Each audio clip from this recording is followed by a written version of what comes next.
Good day mga ka-Farmlat. Ayan, it's here again, si Murang Farmlat, nagbabalik. Ayan, so yan mga ka-Farmlat, bali, reposted po tayo sa video ni Sir Jeff. Ayan, so yan mga ka-Farmlat, napakaganda po nito, kaya naisipan kong i-repost din. Ayan, sa mga subscriber ni Sir Jeff na napaload na tong video, pwede nyo na pong i-skip. Ayan, so yun mga ka-Farmlat, ang sukat po ng property is 7.1 hectare, and then ang kagandahan po dito mga ka-Farmlat is tatlong barangay road po yung nasakop niya, and then dadaanan po siya ng newly bypass road ng Manila to Bicol, yung project po ng TR5 ayan, so nakakatawa po itong farmlet at itong mga ka-farmlet. And so bali 90% flat land po ito at panoorin po natin. Hello mga ka-farmlet, nandito po tayo ngayon sa Tagkawayan, Quezon mga ka-farmlet, kung saan meron po tayong 100% flat land na property. Ayan, Coco Farm po ito na tabi po ng cemented road. At ang kagandahan mga ka-farmlat, itong tatlong kalsada pong ito, yan, yung kalsadang yan, itong kalsada pong ito, at ito pong kalsadang ito mga ka-farmlat, lahat ng property na sakop ng 7 hektarya ay sakop po. May frontage sa tatlong kalsada po yan. Ito po ay crossing, wala na pong sakop dito mga ka-farmlat.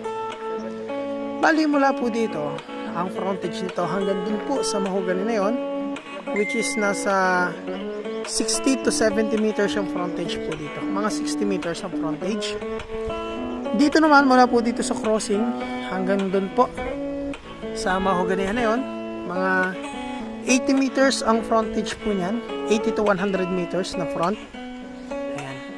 Tapos mga ka-farmlat, dito naman, ayan, ang frontage naman dito, nasa 100 meters po. 100 to 120 meters. Ilang poste ba? 1, 2, 3. Mga 150. Mga 150 to 120 meters. Flatland po yan mga ka-farmlat. Napakaganda po mga ka-farmlat. Ayan. At ang kagandahan, yung TR5, ano po, yung bagong bypass highway na Manila Bicol, dito po dadaan. Diyan po ang daan yan. So, magiging kanto ng property. Kaya, dun sa mga makaka-avail po nito, lalong mas mapapabilis po yung biyahe. So, sa ngayon, 5 to 6 hours ang biyahe mula town proper ng Tagkawayan going to Manila. So, pag gawa na po ang TR5, mga 4 or 4.5 hours na lang yung biyahe galing Manila, papunta po dito. At napakagandang investment po nito mga ka-farmlat kung gagawin nyo pong housing, kung gagawin yung subdivision or isa-subdivide yung mini farmlat. Naku, napakaganda. Lahat halos ng magiging buyer kung gagawin itong mini farmlat, lahat po may cemented barangay road, and at the same time may source po ng kuryente. Kaya nananawagan po ako sa lahat ng buyer natin dyan na gusto ng investment. Napakaganda po nito kung gusto nyo i-subdivide as mini farmlat or subdivision, kasi nga wala na kayong magiging development sa kalsada kasi existing na po yung kalsada, ilolote-lote na lang. Ayan mga ka-farmlat, maraming salamat and nagsang biyaya po sa inyo. Ikutin po natin ang frontage po nito. So napakadali lang naman i-tripping kasi puro flat yung lupa. Ayan, kita nyo po flat hanggang doon. Doon po ay tabing creek po yan doon, ang boundary niyan creek. Ay mga ka-farmlat, binabaybay po natin ang frontage, ang sakop po ng property. So kabilaan dito sa portion na to sakop. Ayan. So flat area po siya. And silipin po natin to. Kung ano meron dito.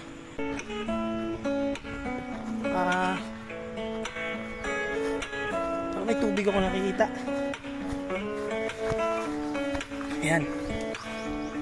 So mga ka-farmlat, nakaka-harvest daw po dito ng nasa 5,000 na harvest po ng niyog. Ito pala mga ka-farmlat ay meron po siyang irrigation. Magiging labahan po ito. So kung magpa-farming po kayo, napakaganda nitong property. Dahil ayun nga, may source ng tubig. So balik po tayo sa kalsada.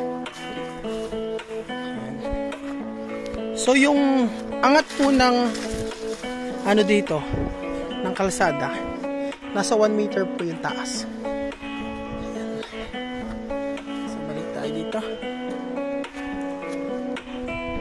dito sa kabila. So, ganun din. Ayan. Ito po ang area dito. Flatland. Yan po ang hangganan. Yung mahuganing malalaki na yan. So, may creek. So, sagana po sa tubig. Nasa loob mismo ng property ang creek. Ayan. Ganda nito mga ka-farm na to. Ito yung literal na maganda. Tapos ang lapad pa ng kalsada dito. Tapos mga nakalinya po yung nyug. Ganda ng nyugan.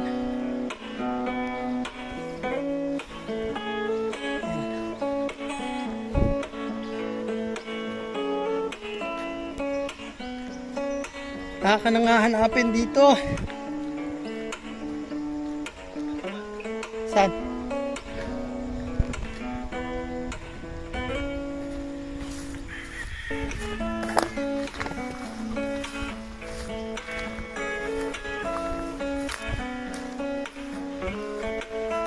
Farm pala to. Manok Panabong Farm. Ganda mga ka-farmlat, Carabao grass. Tamang-tama nga naman po itong farm.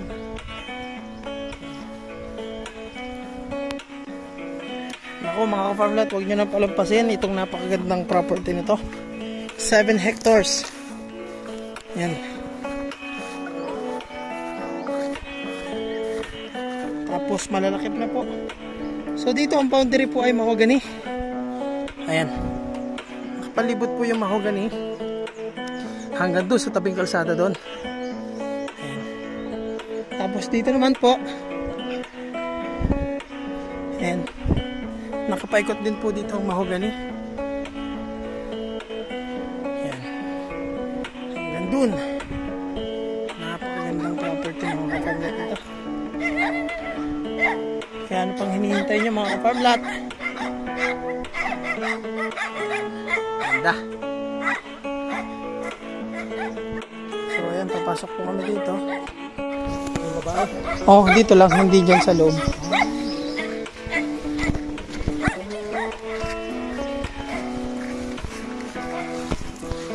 So ayan mga ka-farmlat, papasok na po kami dito sa loob mismo ng property. Dito sa may manukan. Ayan, galing po kami sa kalsada. Ganda.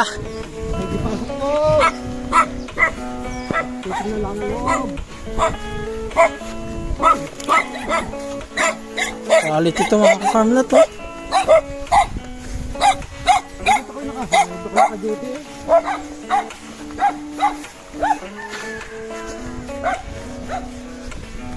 Tanaw dito natin yung ginagawang bypass road, ano? Ay, kabila lang yung ilog na yan. Oo. Pintado na. Sige po, makikituro po. Ay, hindi natin matatanaw. Pero kahit dun lang sa banda na yan. Gandang farm, oh.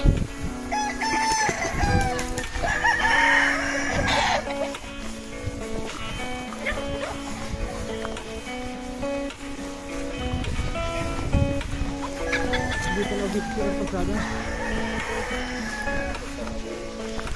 Yung pagsada, ito na yung bundok na yan. Diyan tatagos. Ang pagsada, just dito. Dito ba? Diyan tatagos yung kalsada ng Mapulot. Yan, hanggang diyan po. Dito, sabi ng ilog niya, paganyan. Oo.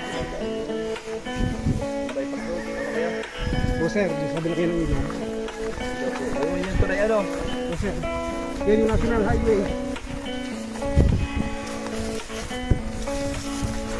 O natin lahat yan. Ganda. Ito saan ka pa ba ito? Sako pa to? Ang boundary dyan ay ilog. Ilog, tayo nalilibot ko ng ilog. Ilog pa rin yan. Ilog yan, palibot ko ganyan. Oh. Hanggang doon sa kalsada yan.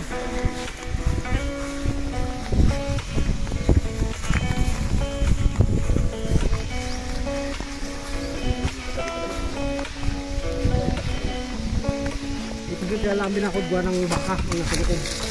Para di pumasok dito. Para hindi rin makalabas. Ah. Para hindi lumabas yung mga bata. Ibig sabihin, sako pa yan, loob na yan. Ah, ganda. Ito'y bakahan. So sir, kaya lang lima ko dito ang kakal. Pero sako pa. Okay. Sus, napakaganda nito. Napakaganda. So, ito na po yung bakahan mga ka-farmlat. Ayan mga ka-farmlat, summarize lang. Ito po ay 7 hectares. Patay na po yung nakapangalan sa titulo. Ang nagbebenta na po yung mga anak na tagapagmana. 4 po sila. And ang presyo po nito mga ka-farmlat ay 120 pesos per square meter. And yan, asking price po nila yan. Saka na po natin tawaran pag nakita nyo po at talagang gustong gusto nyo na. And pag natawaran natin, then makausap din natin ang seller kung ano yung mga sagot nila sa dokumento. Ayan. Bukal po. Diyan lang lumusot. Ito po mga farmlat, maganda gawin ng swimming pool dito na running water. Kung gusto niyo po i-develop na resort farm din po ito. Itong side na to. Binabaha po ba dito? Ay, hindi. Okay siya. And mga ka-farmlat, bali andito po tayo sa mismong property mga ka-farmlat. So, ito po yung papakita ko sa inyo. So, ito po yung newly bypass road highway. Ito po yung TR5 mga ka-farmlat. Dadaan po sa boundary. Hindi po matutuhog ang property sa pagitan. Ano po? So, dito may ilog dito. Yung yung yellow line na yan. Kaya, hindi pa po nadediretso dyan. Gagawa po kasi ng tulay yan. And ang boundary po ng property mga ka-farmlat ay ito pong tulay. Ito pong ilog. So kaya based dun sa linya ng TR5, dadaan lang po sa boundary ng property. So ito po yung property mga ka-farmlat. So dito po sa side na to, yan. Ito po yung frontage niya dahil hanggang dito po ang property mga ka-farmlat. Nasa 160 meters po ang frontage niya dito. Yan. And dito naman mga ka-farmlat, sukatin natin. Yan. Nasa 150 meters po yung frontage naman niya dito sa side na to. So ito po yung mga mahogany, yan po yung boundary. Yan. So 160 ang frontage dito, so 160 rin po dito kasi sakop niya pa to. And dito naman, okay, ito po ang boundary dyan sa mahogany nito. So ayan, tingnan natin kung gaano kahaba naman yung frontage dito. Nasa 108 meters po yung frontage naman ng property dito. Ayan. So flatland dyan mga ka-farmlat. So ito, nakahanay po yung mga nyog. Ito po yung dinaanan natin. Dito tayo dumaan. Ito yung manukan. And ito naman po yung bakahan. Ayan.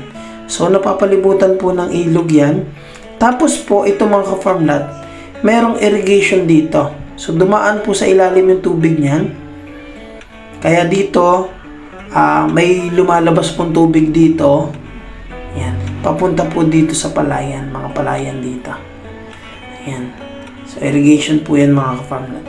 So, napakaganda ng property at maganda rin pong i-subdivide. Dahil may frontage po dito, may frontage dito, and may frontage po dito, may frontage din dito. So, napakagandang property. Tapos, dadaanan pa po ng TR5. And ayun na nga mga pamla, at hanggang dito na lang po yung ating video at maraming salamat po sa lahat ng buyers, subscriber at mga manonood po natin sa manlupalok po kayo ng mundo. Hangad ko po ang kaligtasan at magandang kalusugan po sa inyo at naway dagsang biyaya ang paparoon po sa atin, ganoon din ang ating mga mahal sa buhay mula po sa ating amang liwanag sa kalangitan.